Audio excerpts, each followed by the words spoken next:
Yes, beta. I'm so sorry. Sorry for waiting. Let's me to share screen now with you, and please stay with me. This is about the menstruation. In the previous class we talked about, और इसी lectures के अंदर अभी आगे आप birth control भी पढ़ेंगे इंशाल्लाह ताला, ठीक है? So it's like आपकी class आज थोड़ी लंबी नहीं होगी. It's 46 minutes की ये वीडियो है, तो प्लीज आप फोकस कीजिएगा.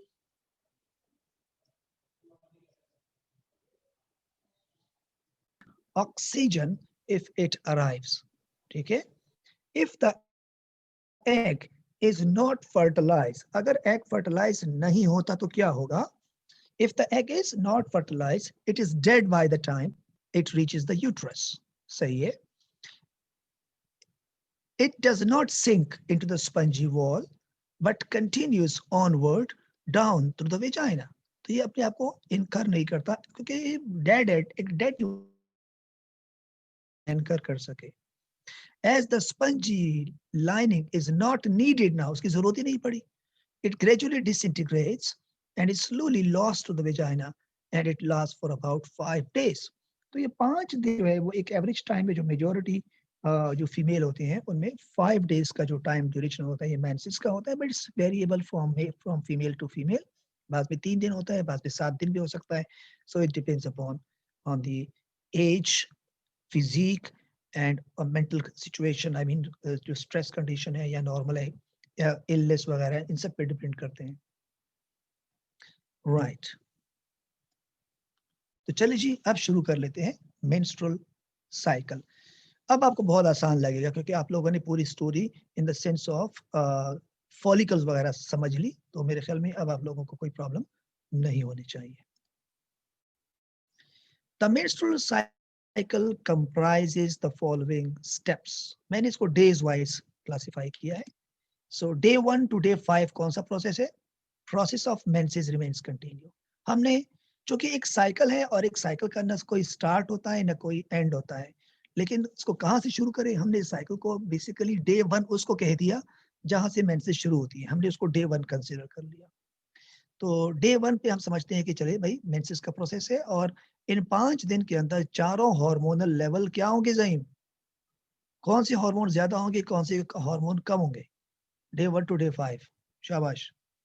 FSH, LH और प्रोजेस्टेरोन और एस्ट्रोजन की क्या कंडीशन होगी इन 5 दिन में? और सारे लो होंगे ना? सब लो होंगे. गुड. और ऑल दिस 4 हार्मोनल लेवल जो है वो बिल्कुल डाउन होंगे. उस वक्त प्रोसेस ऑफ मेंस्ट्रुएशन चलता रहेगा. अच्छा, फिर क्या होगा? डे 6 से लेके डे 11 तक क्या सीक्वेंस, क्या इवेंट्स होंगे वो हम डिस्कस कर लेते हैं. The pituitary gland secret hormone FSH. यानी डे 6 के ऊपर या डे 5 के ऊपर जब हम चाह रहे हैं कि बस मेंसेस का प्रोसेस अब रुकना है, तो पहला हार्मोन हम कहां से स्टार्ट लेते हैं? FSH से. ये रिलीज होगा पिट्यूटरी ग्लैंड से. FSH passes through blood circulation and reaches the ovary where it develops many follicle cells, जिसकी कहानी अभी आपने पढ़ी थी प्राइमोर्डियल से लेके ग्राफियन तक. The follicle start to secrete hormone estrogen. मैंने बताया था कि फॉलिकल की जो सेल्स होते हैं यानी एस्ट्रोजन को कौन रिलीज करता है? प्रिसाइजली अगर एग्जामिनर आपसे पूछे कि प्रिसाइजली बताओ एस्ट्रोजन कौन रिलीज करता है, तो आप कहोगे granulosa cells of the follicle.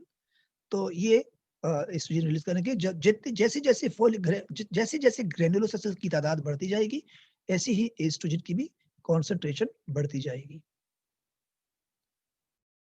Hormone oestrogen मैंने कहा था repairs the wall of the uterus and makes it a little thick and spongy.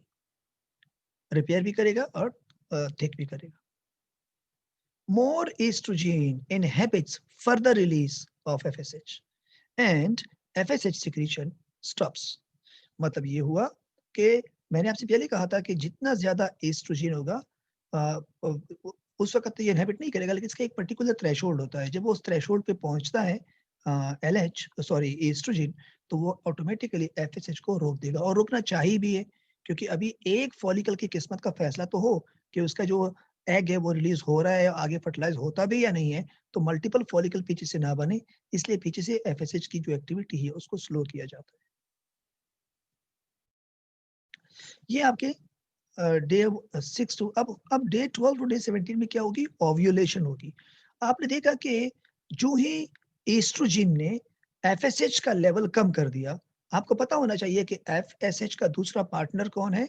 LH है।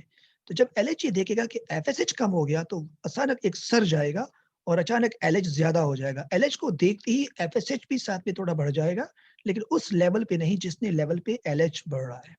हाई सर्ज ऑफ LH ले आएगा और साथ में कुछ ना कुछ FSH भी होगा, जिससे क्या होगी? ओव्यूलेशन होगी, क्योंकि एस्ट्रोजन ने इनडायरेक्ट बता दिया। एस्ट्रोजन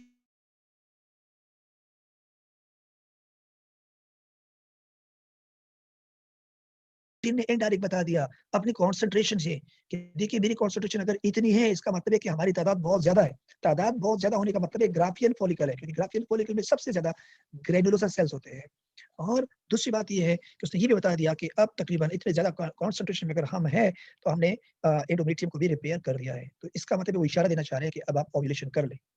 इसलिए अब क्या होगा? Hormone LH is secreted by the pituitary gland. कौन रिलीज कर रहा है? LH को अब रिलीज कर रहा है ताकि वो ओव्यूलेशन कॉज कर सके।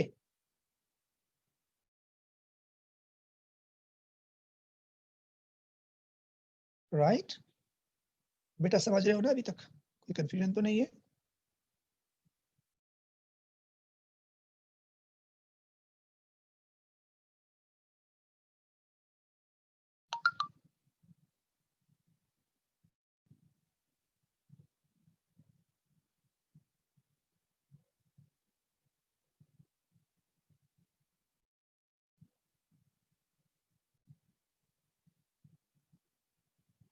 राइट,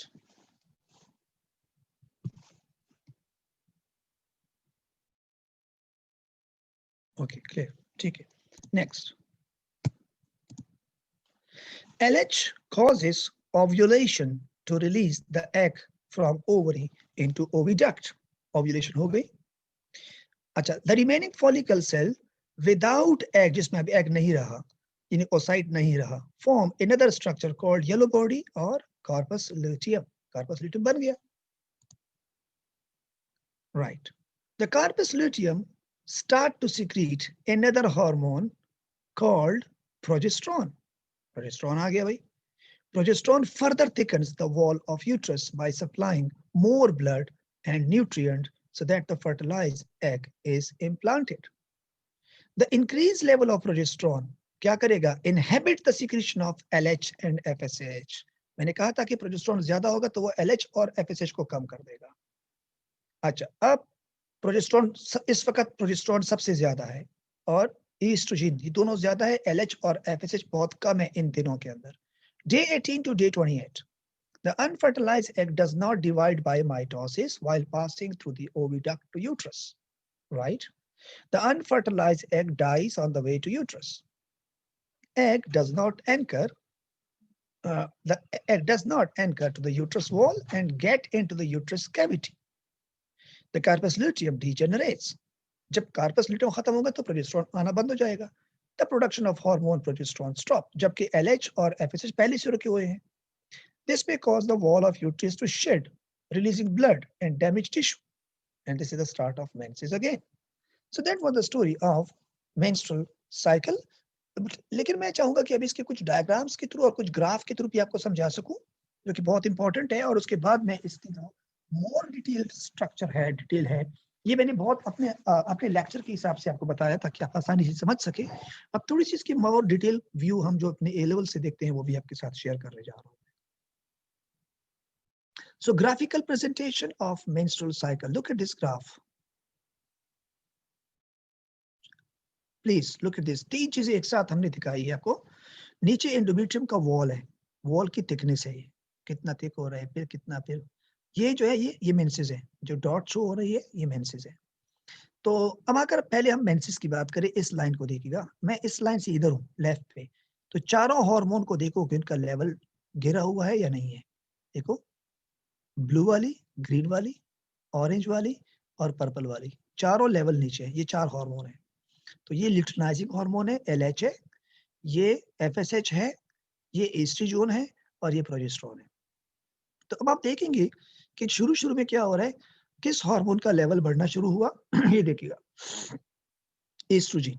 एस्ट्रोजन का लेवल क्यों हो रहा है? क्योंकि ऊपर से फॉलिकल का फॉलिकल स्टिमुलेटिंग हार्मोन का लेवल बढ़ रहा है, तो जब इसका लेवल बढ़ता है तो एस्ट्रोजन भी बढ़ता है, लेकिन जब एस्ट्रोजन एक पर्टिकुलर लेवल पे पहुंचता है, आई मीन यहाँ तक आता है, तो इसका लेवल ड्रॉप होना शुरू हो जाता है। यानी एस्ट्रोजन इसको इन्फॉर्म करना चाहता है कि बस अब आप मजीद ना बनाओ। लेकिन जो ही आहिस्ता, क्योंकि ये कॉन्सिक्वेंशियल मतलब एक सीक्वेंशियल प्रोसेस है, आप ये नहीं कह सकते कि ये कम होगा तो वो ज्यादा होगा, साथ साथ में दोनों चीजें एक वक्त हो रही होती हैं। जो ही इसका लेवल ड्रॉप होना शुरू हो रहा है, तब जाके ल्यूटिनाइजिंग हार्मोन का लेवल बढ़ना शुरू हुआ। लेकिन ल्यूटिनाइजिंग हार्मोन का सर्ज उस वक्त आएगा जब एस्ट्रोजन अपनी पीक पे पहुंच के इसको बिल्कुल स्लो कर देगा। देखो, जब ये बिल्कुल लो हुआ, ल्यूटिनाइजिंग हार्मोन बिल्कुल लो हुआ, तो अचानक इसका सर्ज आया, और इसके सर्ज के साथ साथ क्या होगा, ये इसको भी थोड़ा सा जो फॉलिकल स्टिमुलेटिंग हार्मोन है, इसको भी थोड़ा सा ट्रिगर करेगा कि वो भी आए। तो इन दोनों का लेवल इस वक्त पीक पे आया। जो ये दोनों पीक पे आए, अचानक ड्रॉप हुआ इन दोनों का लेवल, इनका लेवल गिरा, और इनका लेवल गिरने ही ये ओव्यूलेशन है। इस वक्त क्या हुई है, ओव्यूलेशन हुई, एग रिलीज हुआ, कार्पस ल्यूटियम बनना शुरू हो गया, और कार्पस ल्यूटियम के बनते ही क्या होगा, हार्मोन प्रोजेस्टेरोन बढ़ना शुरू हो गया। अब जब हार्मोन प्रोजेस्टेरोन बढ़ता है, तो वो इसको भी, एस्ट्रोजन को भी साथ साथ में थोड़ा सा बढ़ाना शुरू करता है, और ये इनको कंप्लीटली इनहेबिट कर लेते हैं, ये इनकी प्रोडक्शन फिर कम हो जाती है। अब चलते चलते चलते जब इस स्टेज पे आप आ जाते हैं सेकंड हाफ में, पता चला कि एग जो है वो फर्टिलाइज नहीं हुआ। जब एग फर्टिलाइज नहीं हुआ, तो पहले इन दोनों का लेवल ड्रॉप हुआ, क्योंकि ये तो पहले से ड्रॉप है। इन दोनों का लेवल ड्रॉप होगा क्योंकि कार्पस ल्यूटियम डीजेनरेट हुआ, और इनका लेवल बिल्कुल नीचे आ जाएगा, और वो नीचे, तो ये दोबारा मेंसेस शुरू हो गया। तो ये जगह भी मेंसेस है, ये जगह भी मेंसेस है। ये शुरू के डेज है, आई मीन 6 to 11 डेज है, और इनके बीच में जो है फिर पूरा का पूरा, बल्कि मैं ये कहूँगा कि ये 6 to 11 नहीं, बल्कि इसको कहेगा आप 6 to 17 कह सकते हैं, क्योंकि इसमें रिपेयरिंग का स्टेज भी आ गया और ओव्यूलेशन भी आ गई। और इसके बाद फिर 17 to 28 फिर हम ये कहेंगे कि ये है, और उसके बाद फिर साइकिल है। बेटा समझ रहे हो? ग्राफ में अगर कुछ पूछना है तो पूछ ले, अगर समझ में नहीं आया। क्लियर है? सर एक चीज इसमें पूछनी थी, मतलब कि सबसे पहले जैसे आपने बताया कि एफएसएच ज्यादा होगा, और तो जैसे ही वो कम होगा तो फिर ईस्ट्रोजन बढ़ेगा। अब जब ईस्ट्रोजन बढ़ेगा तो एलएच राइट, देखेगा कि मेरा एफएसएच बंद हुआ है, तो एलएच भी बढ़ जाएगा, ऐसे ही है। राइट। और डायग्राम के थ्रू भी आपको मैं एक्सप्लेन कर रहा हूँ, उसको भी सर फिर। अच्छा, अभी देखिएगा ये क्या कह रहे हैं। इस तरफ लिखा गया है ओवरी, इस तरफ लिखा गया है पिट्यूटरी ग्लैंड। तो पिट्यूटरी ग्लैंड क्या सीक्रेट करता है? Secret LH and FSH. अब ये एफएसएच क्या करता है, ओवरी के अंदर क्या करेगा, अब फॉलिकल डेवलप्स, और वो जब फॉलिकल को कौन डेवलप करा रहा है, एफएसएच, और सीक्रेट एस्ट्रोजन। फॉलिकल सेल क्या सीक्रेट करता है, एस्ट्रोजन। इसलिए ये जो दो एरो लेके गए ना, डबल एरो का मतलब है कि एस्ट्रोजन की कॉन्सेंट्रेशन डबल हो जाएगी, double concentration of oestrogen in the blood, ज्यादा हो जाएगा। अच्छा, लेकिन कौन इसको स्टिमुलेट करेगा? देखो यहाँ लिखा है stimulate follicle cell to secrete estrogen. तो एफएसएच ने क्या किया, फॉलिकल सीक्रेट किया ताकि वो एस्ट्रोजन बनाए, वो यहाँ नजर आ रहा है ओवरी में। अच्छा, एस्ट्रोजन का फंक्शन क्या होता है, wall of the uterus grow thick and spongy. सही है? When the wall is fully develop, जब पूरा डेवलप हो जाएगा, तो अचानक क्या हो जाएगा, एलएच की कॉन्सेंट्रेशन 4 गुना मतलब सर्ज आ गया, जबकि थोड़ा सा एफएसएच भी बढ़ गया। उससे क्या होगा, ओव्यूलेशन होगी। So follicle ruptures and release fully developed egg, egg को रिलीज करेगा, ये ओव्यूलेशन हो गई। उसके बाद सेकंड स्टेज शुरू हो जाएगा। ये पहला स्टेज था, ये सेकंड स्टेज था, ओवरी के बाद। अच्छा, empty follicle stop secreting estrogen, बनाना बंद कर देंगे, बिकम्स कार्पस ल्यूटियम। ठीक है, सीक्रेट प्रोजेस्टेरॉन, क्या बनाना शुरू करेगा, प्रोजेस्टेरॉन। अच्छा, प्रोजेस्टेरॉन जो ही बनेगा तो यहाँ एलएच की कॉन्सेंट्रेशन ट्वाइस गिर जाएगी, और एफएसएच भी गिर जाएगी, बिल्कुल दोनों की कॉन्सेंट्रेशन पहले अप थी, अब डाउन हो गई। So uterus lining thick, spongy, well supplied with blood in case egg is fertilized. अब हमने ये नहीं बताया कि अब ये एग अगर फर्टिलाइज होगा तो क्या होगा, और अगर फर्टिलाइज नहीं होगा तो क्या होगा। अभी हमने सिर्फ आपको ये बता दिया कि इस वक्त हार्मोनल लेवल जो है प्रोजेस्टेरॉन और दूसरा है कौन सा, एस्ट्रोजन, वो पीक पे है, और इस वक्त जो इंटरमीडिएट का वॉल है वो बिल्कुल थिक है, फुली डेवलप हो चुका है, जबकि एलएच और एफएसएच बिल्कुल डाउन है। तो अब आगे क्या होगा, दिखा देते हैं। If the egg is not fertilize, अब अगर एग फर्टिलाइज नहीं होता तो क्या होगा, कार्पस ल्यूटियम ग्रेजुअली डिसअपियर, खत्म हो जाएगा। नो मोर प्रोजेस्टेरॉन सीक्रेटेड, प्रोजेस्टेरॉन नहीं आएगा।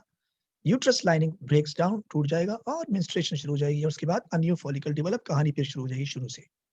और अगर एग फर्टिलाइज होती है तो क्या होगा, If the egg is fertilized हुआ तो फिर क्या होगा?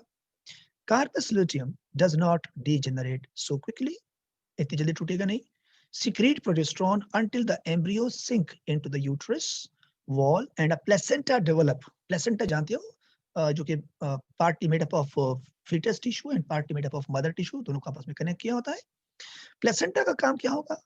जो कार्पस ल्यूटियम का काम था वो 9 महीने तक, जब तक प्रेगनेंसी होगी 9 महीने तक ये काम प्लेसेंटा करता है, प्रोजेस्टेरोन को सीक्रेट करता रहता है और एंडोमेट्रियम के वॉल की थिकनेस को मेंटेन रखता है.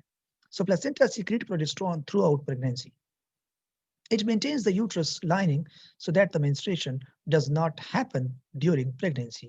Of course, जब तक प्रोजेस्टेरोन का लेवल ज्यादा होगा उस वक्त तक LH भी नहीं आ सकता और FSH भी नहीं आ सकता. तो एक प्रेग्नेंट वुमन इसीलिए तो मेंस्ट्रुएशन से पास नहीं होती, क्योंकि उनके ब्लड में दोनों हार्मोन बिल्कुल नीचे होते हैं, उसका तकरीबन ना होने के बराबर होते हैं, और जब LH नहीं होगा तो कहीं का ओव्यूलेशन ही नहीं होगा और न कोई फॉलिकल बनेंगे. सो ये थी एक स्टोरी. मजीद इसको हम आगे चलते हैं. अब इसके डायग्रामेटिक व्यू आपको बता देता हूँ. अगर इसका डायग्राम देखें, लुक एट दिस डायग्राम. ये एक ओवरी है पूरी, और ये ओवरी के अंदर मैंने जो कहानी बताई थी प्राइमोर्डियल फॉल, इन्होंने बहुत सिंपल दिया है. ये डायग्राम मैंने आपकी बुक से लिया है. ये अगर आप इन्होंने लिखा है कि a potential female gamete start to develop, मतलब ये प्राइमोर्डियल फॉलिकल की तरफ इन्होंने इशारा किया है, और फिर उन्होंने ये प्राइमरी फॉलिकल को लिया है. तो ये प्राइमरी फॉलिकल के अंदर ग्रेनुलोसा सेल्स हैं, उनकी डेवलपमेंट है. उसके बाद the primary follicle become a secondary follicle बन गया. अच्छा, फिर ये इन्होंने इसको ग्राफियन फॉलिकल का नाम दिया, यानी टर्शरी फॉलिकल है. और ये आप देखिए एंट्रम जो मैंने कहा था, वो लिक्विड जो भरा होता है वो है.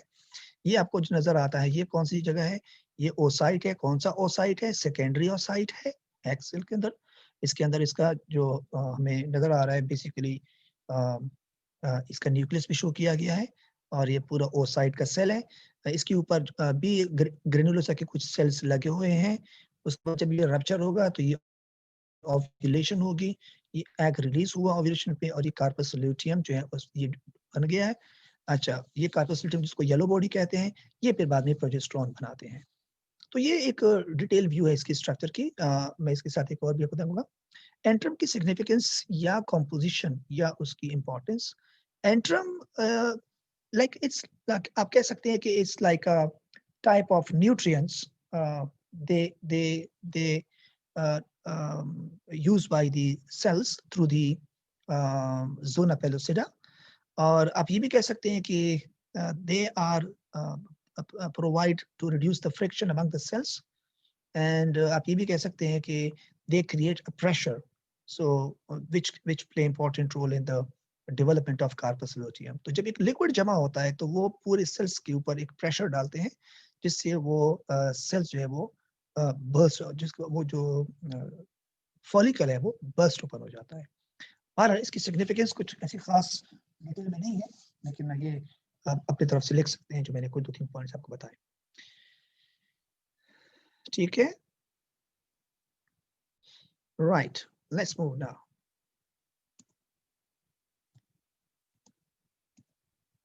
एक और डायग्रामेटिक व्यू है. Look at this diagram as well. ये इन्होंने एक और व्यू दिखाई गई है. ये है हमारे पास ओवरी. ये फिलोपियन ट्यूब है जिसमें एग जा रहे हैं, और ये डिफरेंट स्टेजेस है. अगर आप देखिए, ये देखो ना, ये ग्राफियन फॉलिकल बना है, ये एंट्रम नजर आ रहा है, पोटेंशियल एग है, ये वो ग्राफियन, ये जो है छोटे छोटे वाले सेल्स हैं, और किस तरह इसमें से एग रिलीज होता है. देखो, जब ये रप्चर हो जाएगा तो रप्चर होने के बाद ये एग रिलीज के बाद ये ग्राफियन फॉलिकल बनेगा. ये एग जो है इसको अगर रास्ते में स्पर्म मिलता है और ये फर्टिलाइज हो जाता है तो फिर क्या होगा? इसमें सेल डिवीजन शुरू हो जाएगी, माइटोसिस होगी. वरना माइटोसिस नहीं होगी अगर इसको अगर इसको स्पर्म नहीं मिलता. तो इस तरह ये 2 डे के बाद सेल स्टेज, फिर 4 सेल, फिर 8 सेल्स बनेंगे. फिर 8 सेल के बाद जब 16 सेल्स बनते हैं तो इसको कहते हैं ब्लास्टूला और ब्लास्टोसिस्ट. एक पूरा छोटा सा हॉलो बॉल होता है, और वो जाके यहाँ ओवरी के अंदर, देखो इन्होंने अपने आप को एंकर कर दिया है, इम्प्लांटेशन हुई है. तो ये ओवरी का पूरा व्यू दिखाया गया है कि क्या होगा अगर वो एग फर्टिलाइज होता है तो. ठीक है, so more detail view of menstruation. थोड़ा सा डिटेल में पढ़ लेते हैं, जो आपके एएस के हिसाब से है वो मैं आपको बताता हूँ क्या क्या चीजें हैं. फोकस कीजिएगा. The menstrual cycle is coordinated by a number of hormones. Of course, by a number of hormones. कई hormones है जो इसको कंट्रोल कर रहे होते हैं प्रोसेस को. तो मैं आपके साथ जरा शेयर करूं। The FSH and LH are glycoprotein hormone released by the anterior pituitary gland. मतलब ये क्या है, ये प्रोटीन है, ये मेम्ब्रेन को क्रॉस नहीं कर सकते. While estrogen and progesterone are steroid hormones released by the follicle cells into the ovary. सही हो गया. थोड़ा सा अभी ज्यादा डिटेल में चीजें अभी clear cut. The menstrual cycle is considered to begin with the onset of menstruation, which usually lasts for about 4 to 8 days. ये इनिशियल हमने साइकिल शुरू करने की बात की. During this time the interior pituitary, याद रखिएगा कौन सा pituitary gland, interior not posterior, posterior ADH बनाता है. The interior pituitary gland secrete LH and FSH and their concentration increase over the next few days. मैंने कहा ना ये दोनों रिलीज होते हैं. शुरू में हमने कहा ना पहले FSH आएगा, इसका मतलब हरगिज ये नहीं है कि FSH अकेला आएगा. मतलब ये कि FSH सिग्निफिकेंट कॉन्सेंट्रेशन में होगी, लेकिन थोड़ी सी कॉन्सेंट्रेशन साथ में LH की होती है. In the ovary, one follicle becomes the dominant one. The presence of LH and FSH stimulates the follicle cell to secrete estrogen from the cells surrounding the follicle. क्या नाम है follicle surrounding cell का? Granulosa cells. The presence of estrogen in the blood has a negative feedback effect on the production of LH and FSH. So the concentration of these two hormones decrease. जाहिर सी बात है, जब ये दोनों ज्यादा हो जाएंगे, कौन से दो, LH and FSH, तो क्या होगा, so the concentration of these two hormones, इनकी concentration drop हो जाएगी. यानी जब estrogen ज्यादा हो जाएगा तो LH और FSH की concentration कम हो जाएगी, drop हो जाएगी. The estrogen stimulates the endometrium to grow, thicken, and develop numerous blood capillaries. When the estrogen concentration of the blood has reached a level of around 2 to 4 times than its initial level, it stimulates a sudden and sharp increase in the secretion of LH and to a lesser extent of FSH.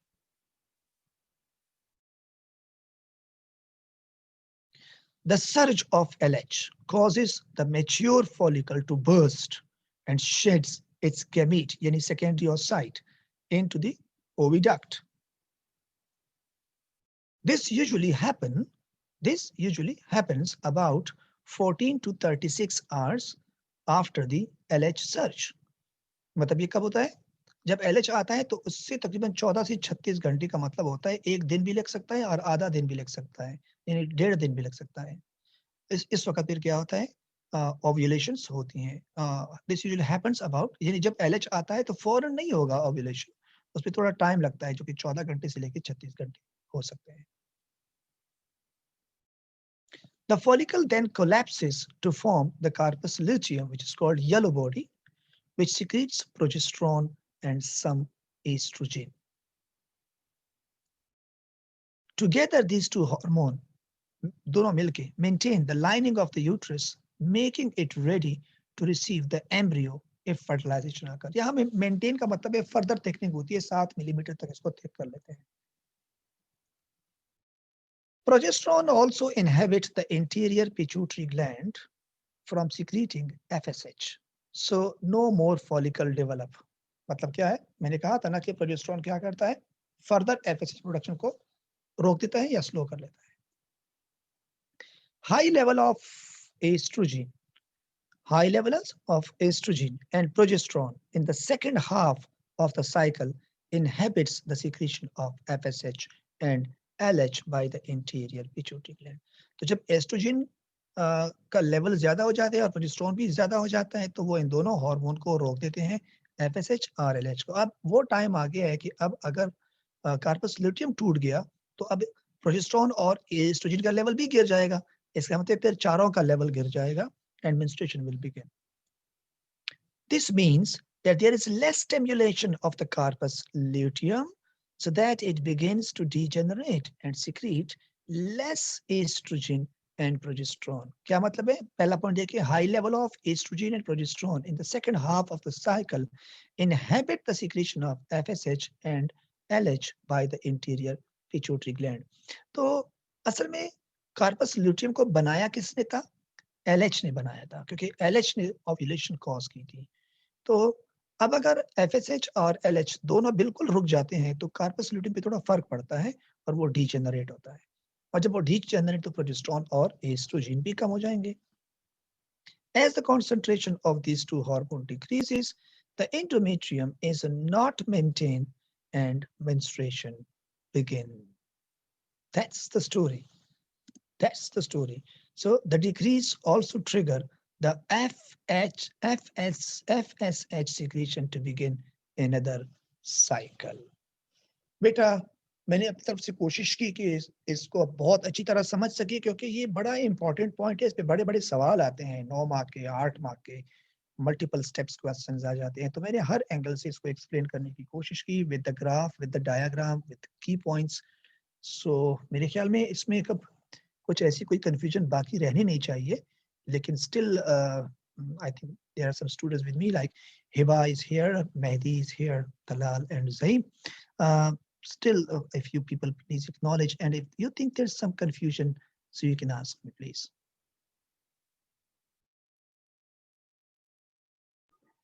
जी बेटा, यहाँ तक तो clear है ना? अब तो मेरे ख्याल में आप लोगों को बहुत ज्यादा अच्छी तरह से क्लियर हो गया होगा मेंस्ट्रुएशन. जी क्लियर है?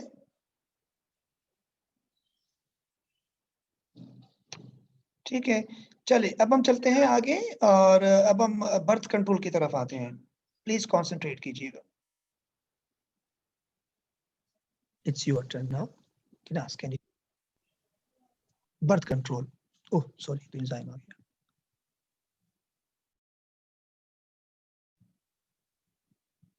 या it's here. So let's talk about the birth control as well. क्योंकि इससे बहुत रिलेटेड टॉपिक है इनके साथ. अगर आपको मेंस्ट्रुएशन पूरा समझ में आ गया तो अब आपको बर्थ कंट्रोल समझने में कोई प्रॉब्लम नहीं हो. So there are also several methods to control birth rate without preventing conception. conception को रोके बगैर भी हम बर्थ कंट्रोल को रोक सकते हैं. यानी अगर फॉर एग्जांपल हम ये कहते हैं कि सिर्फ कंसेप्शन ही एक टेक्निकल हमारे पास रीजन है बर्थ कंट्रोल को करने के लिए, ऐसा नहीं है. There are also several methods to control birth rate without preventing conception, सिर्फ कंसेप्शन के अलावा.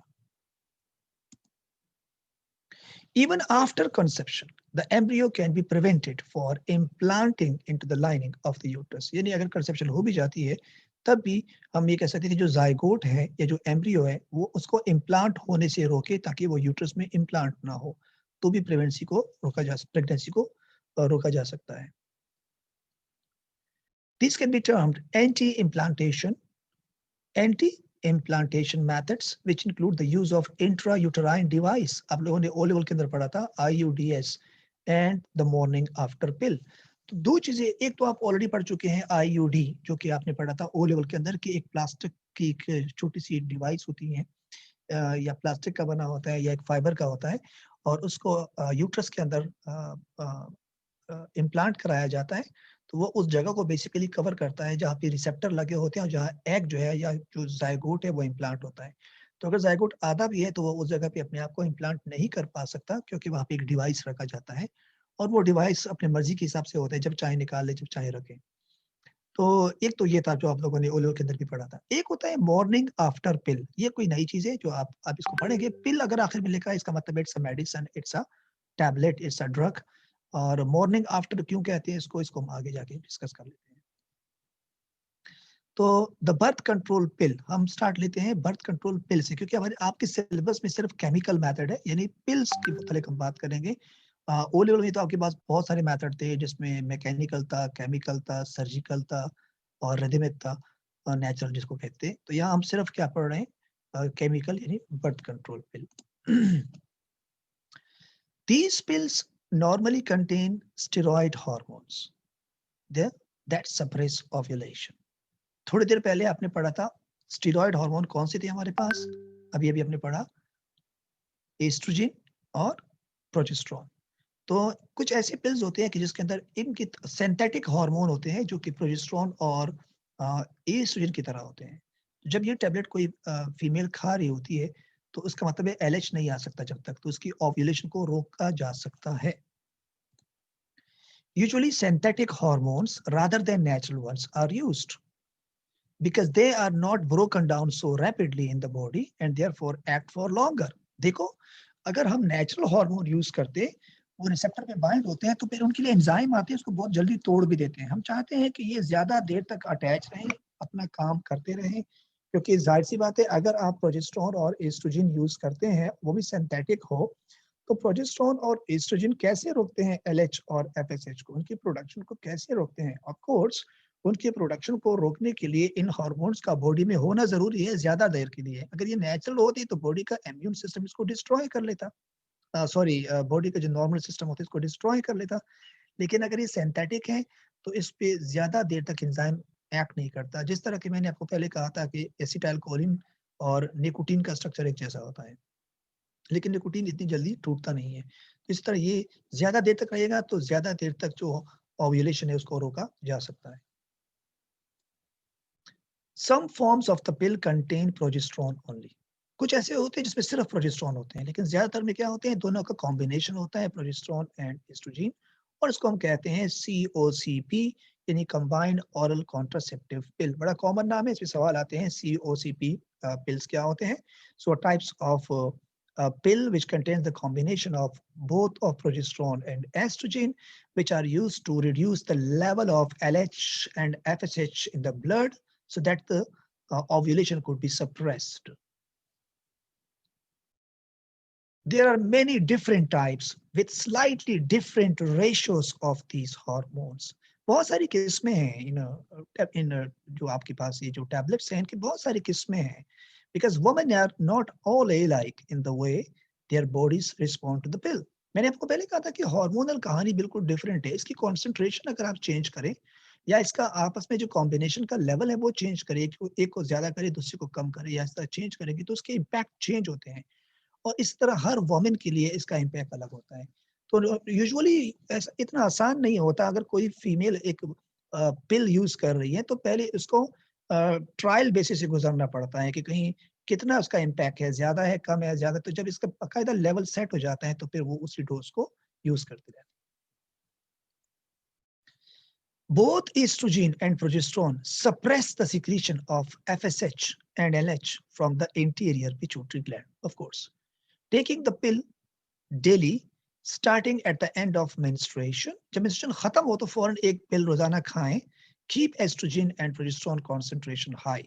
तो वो क्या करेंगे कि एस्ट्रोजन और प्रोजेस्टेरोन की कॉन्सेंट्रेशन जब हाई होगी, इसका उन्हें फॉलिकल बनाने की जरूरत नहीं है.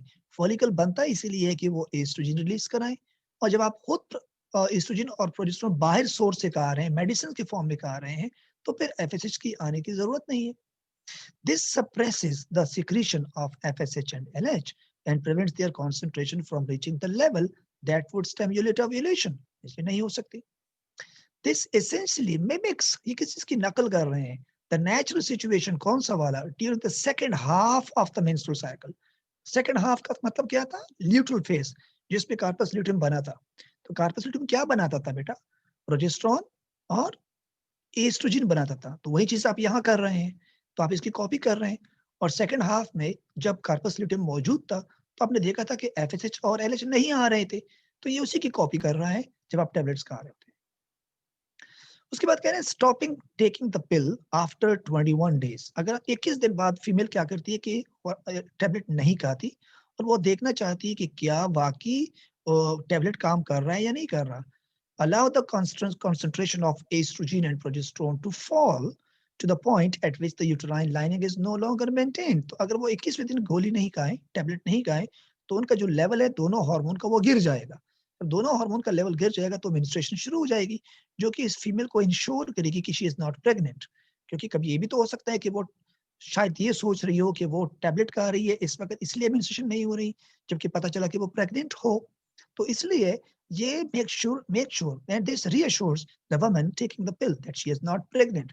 तो कभी कभी पेपर में सवाल आता है कि क्यों एक फीमेल जब ऑरल कॉन्ट्रासेप्टिव पिल ले रही होती है तो उस वक्त वो क्या करती हैं कि 21st डे पे या 20th डे पे वो एक डोज मिस कर जाती हैं. तो इसका क्या रीजन है? तो फिर आप जवाब ही देंगे कि वो अश्योरिटी के लिए मेक श्योर कि क्या वो प्रेग्नेंट तो नहीं है, क्योंकि अगर उस वक्त वो मेंस्ट्रुएशन का प्रोसेस होता है तो इसका फुल इंडिकेशन है कि जो इसे नहीं आ रही थी, इसका मतलब टैबलेट काम कर रही है और she was not pregnant, but normal time पे मेंस्ट्रुएशन इसलिए नहीं आई क्योंकि वो टैबलेट खा रही थी। तो ये COCP का एक रीजन था। और आखिर में हम पढ़ेंगे क्या चीज, चलिए इसको आगे थोड़ा और पढ़ लेते हैं। This combined contraceptive is very effective at preventing conception. लेकिन इसका एक और काम भी है. The women, however, taking it have to be careful not to miss even a single day pill, as this might allow ovulation to take place and lead to fertilization if she has unprotected sex at that time. मतलब ये है कि female को ये ख्याल करना पड़ेगा कि जिस दिन वो अगर उसने एक भी डोज मिस कर दी तो उसका जो ओव्यूलेशन का चांस है वो हो सकता है और उस ओव्यूलेशन की वजह से माइट बी शी प्रेग्नेंट। इसलिए उसको कम से कम 21 डेज तक यूजुअली टैबलेट वो खानी होगी। Pills contains only progesterone may allow ovulation to occur. अच्छा, कुछ पिल्स ऐसे होते हैं जिसमें सिर्फ प्रोजेस्टेरोन होता है और एस्ट्रोजन नहीं होता, तो वो ओव्यूलेशन तो कॉज कर लेता है, ओव्यूलेशन हो जाती है, लेकिन क्या होता है, they seems to work as contraceptive by reducing the ability of sperm to fertilise the egg. उसके अंदर कमाल ये होता है कि वो स्पर्म की एबिलिटी को कम करता है ताकि वो एग तक ना पहुंच सके। ये एक ऐसा पिल भी होता है जो कि जिसमें सिर्फ प्रोजेस्टेरोन होता है।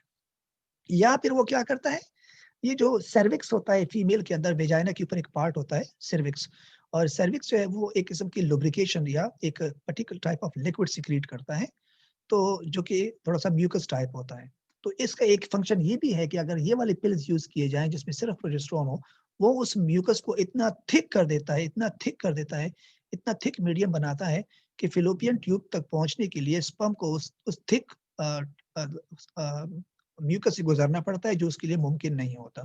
तो हम कहते हैं कि म्यूकस प्लग का नाम देते हैं कि म्यूकस प्लग, एक प्लग लग जाता है यूट्रस वॉल के ऊपर in the form of mucus. वो मैं बता देता हूँ। They may also make the mucus secreted by the cervix more viscous, यानी mucus plug, and so less easily penetrated by sperm. इसलिए sperm के लिए बड़ा मुश्किल होता है कि वो इसको पास कर सके। तो दो तरीकों से ये काम करते हैं, या तो sperm को एनास्थेसाइज कर लेते हैं, इसको इनएक्टिव कर लेता है कि ओव्यूलेशन कर सके, या फिर वो म्यूकस इतना थिक कर लेता है कि स्पर्म की मोटिलिटी वहां तक नहीं पहुंच पाती। एंड आखिर में हम मॉर्निंग आफ्टर पिल की बात करें कि मॉर्निंग आफ्टर पिल क्या चीज है। बेसिकली मॉर्निंग आफ्टर पिल का मतलब होता है एक ऐसे टैबलेट के जो कि यानी अगर इंटरकोर्स होने के बाद कुछ टाइम गुजर जाए, आई मीन 40 घंटे या 36 आवर्स या 20 hours, and then a female feels के उसको रिस्क हो कि कहीं प्रेगनेंसी ना हो जाए और वो उसके बाद यूज कर लेती हैं, तो they are also effective even after pregnancy. So this morning after pill. This form of birth control is intended to be taken after a woman has had unprotected sexual intercourse and thinks that she might be pregnant. यानी after intercourse के बाद अगर उनको ख्याल होता है कि might be she is afraid that she be pregnant, तो वो इस मेडिसिन को यूज कर सकती है। It works for up to 72 hours after intercourse. यानी even though the tablet can be used after 72 hours का मतलब होता है तकरीबन 3 दिन के बाद भी वो यूज कर सकती हैं उस प्रेगनेंसी को रोकने के लिए after intercourse. The pills contain a synthetic progesterone like hormone. इसके अंदर भी प्रोजेस्टेरोन की तरह एक हार्मोन होता है लेकिन सिंथेटिक होता है। If taken early enough, अगर बहुत पहले ली जाए, I mean 5 घंटे बाद, 6 घंटे बाद after intercourse, it reduces the chances of a sperm reaching and fertilizing in egg. It probably prevents pregnancy by stopping the embryo implanting into, लेकिन इसका मेजर जो फंक्शन है वो क्या है, जो इंपॉर्टेंट फंक्शन है, क्योंकि देखो कह रहे हैं कि अगर बहुत पहले लिया जाए तो आई मीन स्पर्म, तो स्पर्म की जो एक्टिविटी है, क्योंकि स्पर्म जब एग तक पहुंचता है तो उसमें थोड़ा टाइम लगता है, तो उस दौरान अगर लिया जाए तो स्पर्म को रोक सकते हैं।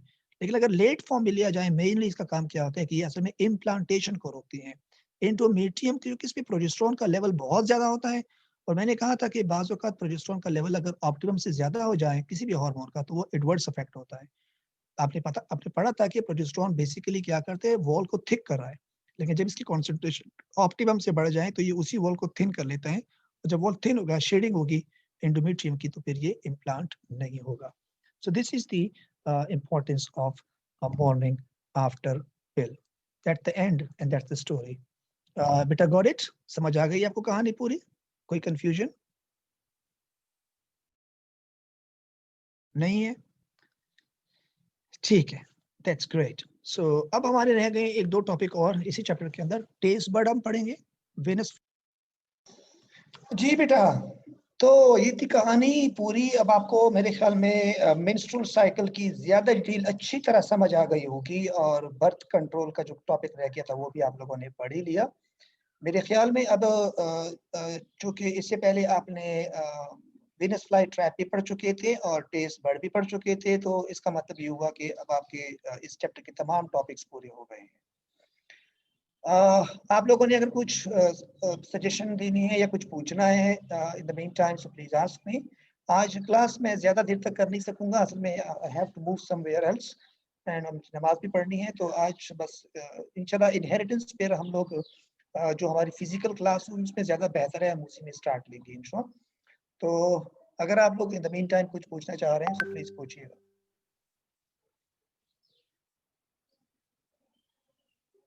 यस बेटा।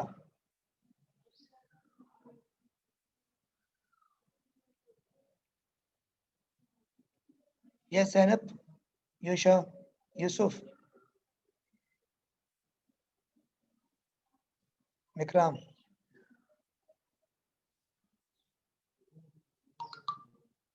Yes, anything else? नो। चलिए ठीक है, तो इंशाल्लाह ताला फिर नेक्स्ट क्लास में मिलते हैं और इनहेरिटेंस के साथ। ठीक है, आज आपके इंशाल्लाह ताला आपके ग्रुप में नोट्स भी आ जाएंगे और मैंने आप लोगों की हार्ड कॉपी के लिए भी कंटेंट्स दे दिया है। Thank you very much, take care, see you in the next class. अल्लाह हाफिज।